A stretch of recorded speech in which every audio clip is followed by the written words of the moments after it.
Welcome to Stories and Tea with Mrs. Straka. Sorry, that was loud. So, today we are starting a new book. The book that we're going to be doing is Owls in the Family by Farley Mowat. And this is a particular favorite of mine. It's quite short, honestly. It's very short. It's actually less than 100 pages. But this has been a favorite anytime I've done it with class. So, we're going to dive in on that today with a little bit of Earl Grey as well. All right. Chapter 1. One May morning, my friend Bruce and I went for a hike on the prairie. Spring was late that year in Saskatoon, Saskatchewan.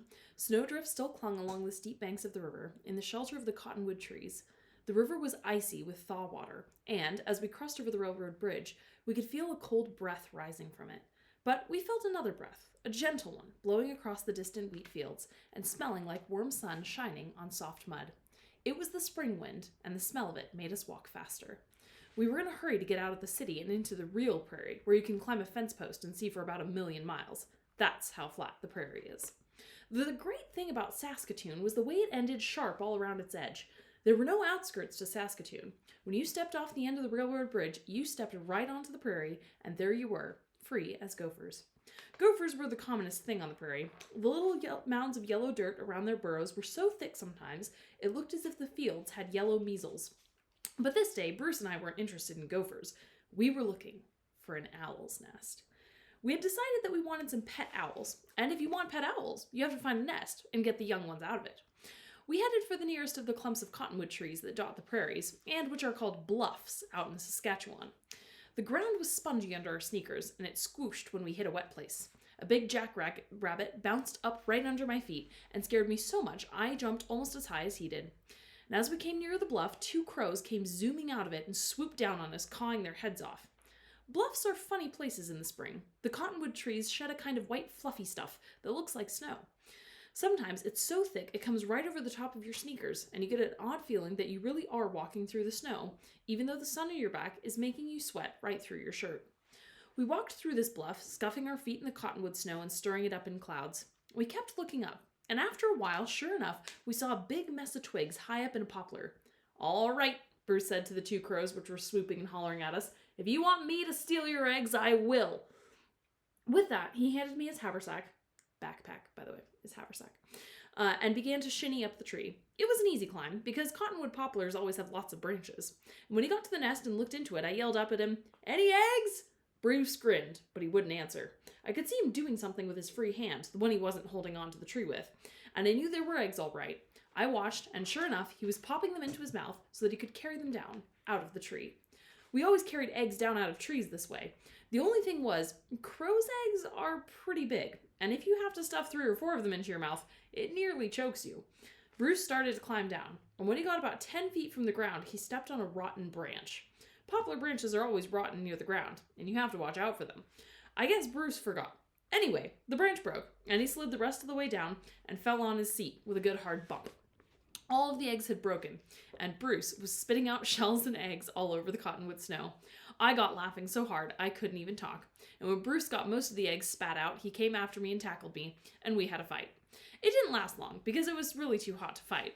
So Bruce ate a sardine sandwich to get the taste of crow's eggs out of his mouth, and we started across the prairie again to search through other bluffs until we found an owl's nest.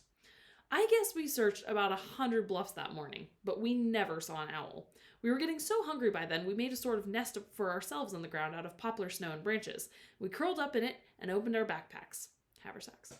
Bruce had sandwiches and a lemon in his. He was the only boy I ever knew who liked to eat lemons. He said they were better than oranges any day of the week. I had a hard-boiled egg, and just for fun, I reached over and cracked the shell on Bruce's head. He yelled, and we had another fight and rolled all over his sardine sandwiches, squishing them. We were just finishing our lunch when a wood gopher came snuffling along through the cottonwood snow. Wood gophers, by the way, are gray and have big bushy tails. This one came right up to us, and when I held a crust out to him, he shuffled up and took it out of my hand. "Got no sense," said Bruce. "You might have been a coyote. Then where'd he be at?" "Well, I don't know. He's got more sense than you," I said. "Do I look like a coyote?" The gopher didn't say anything. He just took the crust and scuttled away to his hole somewhere. We picked up our haversacks. The sun was as bright as fireworks, and the sky was so clear you could look right through it, like looking through a blue window. We started to walk. All of a sudden, Bruce stopped so fast that I ran into him. "Looky," he said, and pointed to a bluff about a half-mile away. There must have been 1,000,000 crows around it. It looked as if the bluff was on fire and filling the sky with black smoke. That's how many crows there were. When you see a bunch of crows all yelling their heads off at something, you can almost bet it's an owl they're after. Crows and owls hate each other. And when a crow spots an owl, he'll call every other crow for miles, and they'll all join in to mob the owl. We headed for that bluff at a run. The crows saw us coming, but they were too excited to pay much attention. We were nearly deaf with their racket by the time we reached the edge of the trees. I was ahead of Bruce when I saw something big and slow go drifting out of one poplar into another. It was a great horned owl, the biggest kind of owl there is, and as soon as it flew, the whole lot of crows came swooping down on it, cawing like fury. I noticed they were careful, though, not to get too close.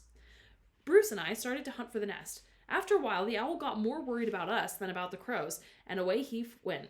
He flew low over the fields, almost touching the ground. That way, the crows couldn't dive on him. If they tried it, they would shoot past him and crash into the dirt. There wasn't an owl's nest in that bluff after all, but we didn't worry. We knew the nest would have to be in some bluff not too far away. All we had to do was look. We looked in different bluffs all afternoon. We found 7 crow's nests, a red-tailed hawk's nest, and 3 magpie nests. I tore the seat out of my trousers climbing to the hawk's nest, and we both got Russian thistles in our sneakers so that we had sore feet. It got hotter and hotter, and we were so thirsty I could have eaten a lemon myself, except that Bruce didn't have any more. It was past supper time when we started back toward the railroad. By then, we were pretending we were a couple of Arabs lost in the desert. Our camels had died of thirst, and we were going to die too, unless we found water soon. "Listen," Bruce said. "There's an old well at the Haltane corner. If we cut past Barney's slough to the section road, we can get a drink." "Too late," I told him. "Goodbye, old pal, old sheik. I am doomed. Go on and leave me." "Oh, come on," said Bruce. "I'm thirsty. Let's go." So we cut past Barney's slough, and there were about 1,000 mallard ducks on it. They all jumped into the air as we went by and got their wings. 1,000 mallard ducks on it. They all jumped in the air as we went by, and their wings made a sound like a freight train going over a bridge. "I wish I had my dad's gun," said Bruce. But I was wondering why on the prairies they called lakes and ponds sloughs. I still don't know why, but that's what they're called in Saskatoon. There was one big bluff between us and Haltane Corner. It was too far to go around it, so we walked right through. Anyway, it was cooler among the trees. When we were about halfway through, I spotted a crow's nest in a big old cottonwood. "Bet it's empty," I said to Bruce, but to tell the truth, I was just too hot and tired to climb any more trees. Bruce felt the same way, and we walked past.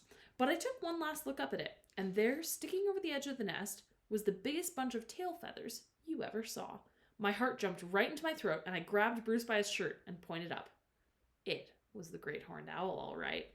We kept as quiet as we could so as not to scare her. Then we looked around the bottom of the tree. There were bits of rabbits and gophers and lots of owl pellets.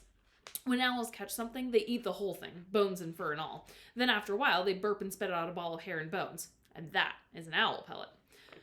"We found it," Bruce whispered.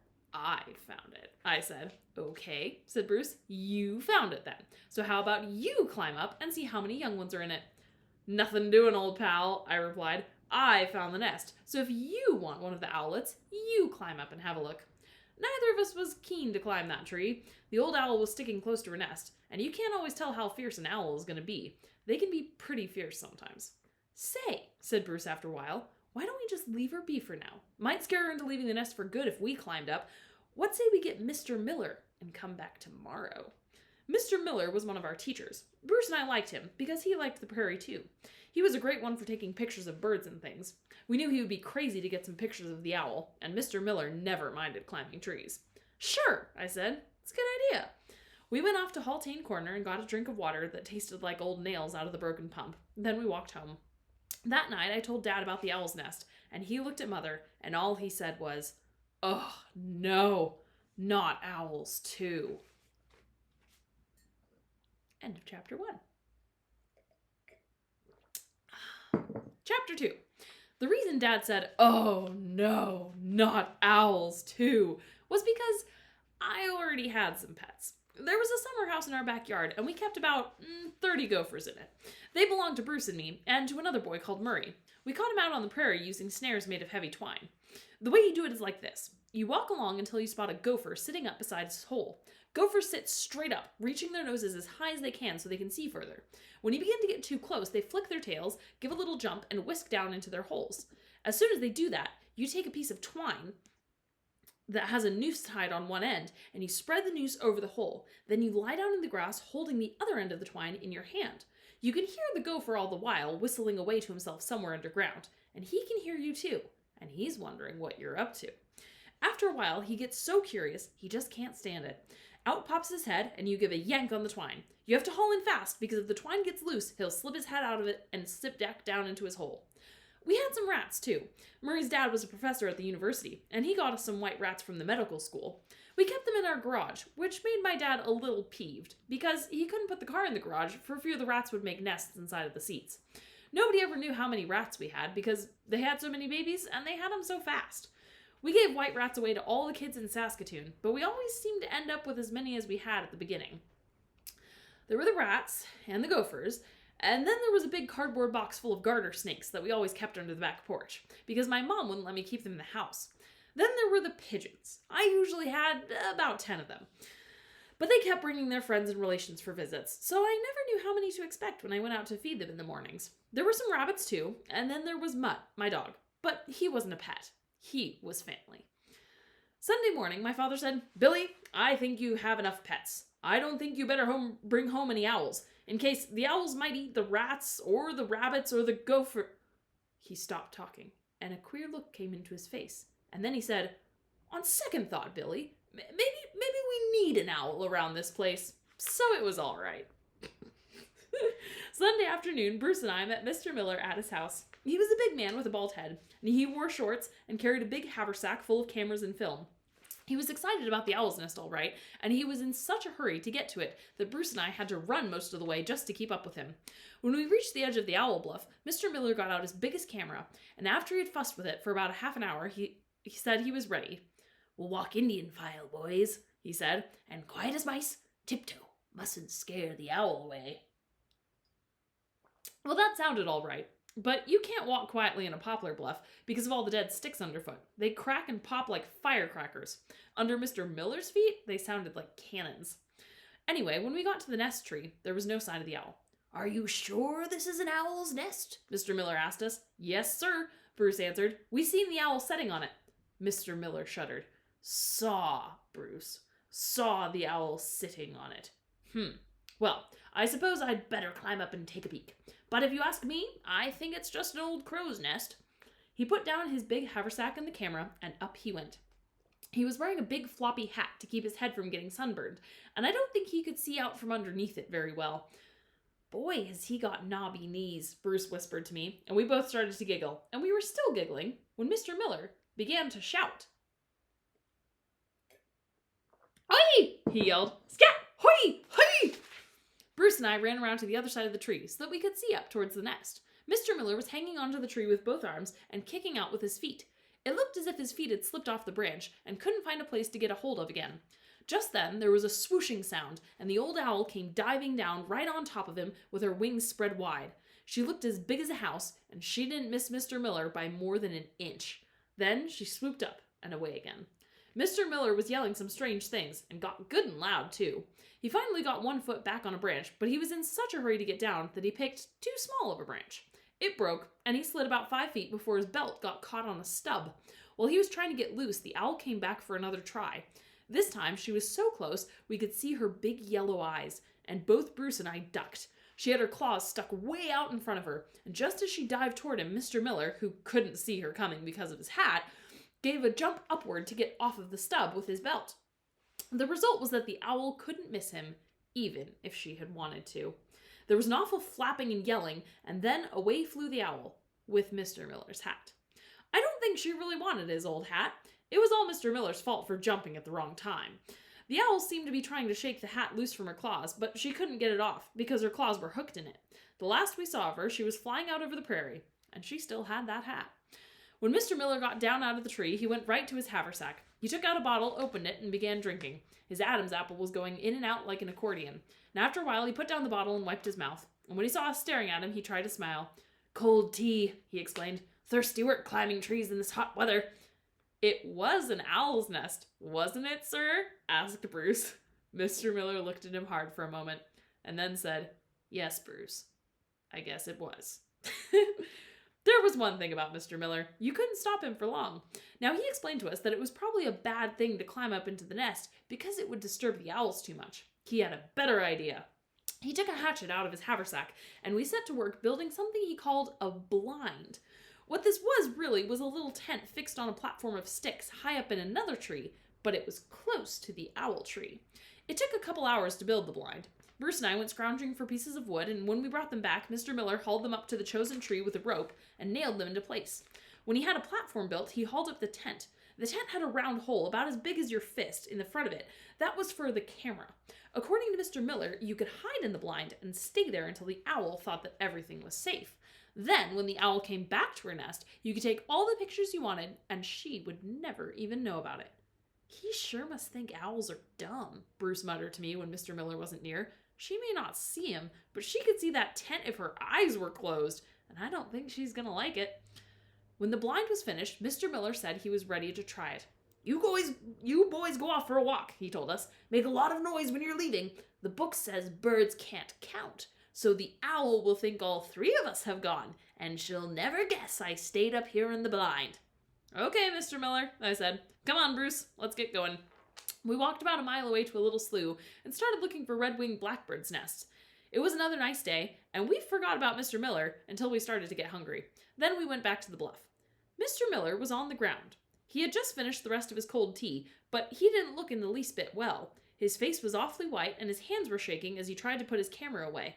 The camera looked as if it had fallen out of the tree. It was all scratched and covered with dirt. "Get some good pictures, sir?" I asked him cheerfully. "No, I didn't," said Mr. Miller, and it was a sort of a snarl. "But I'll tell you one thing. Any fool who says that owls can't count is a liar." On the way home, Mr. Miller finally told us what had happened. About an hour after we went away walking, the owl came back. She sat on her nest, and then she turned around and gave a good long look at the little tent, which was on level with her, and only about 6 feet away.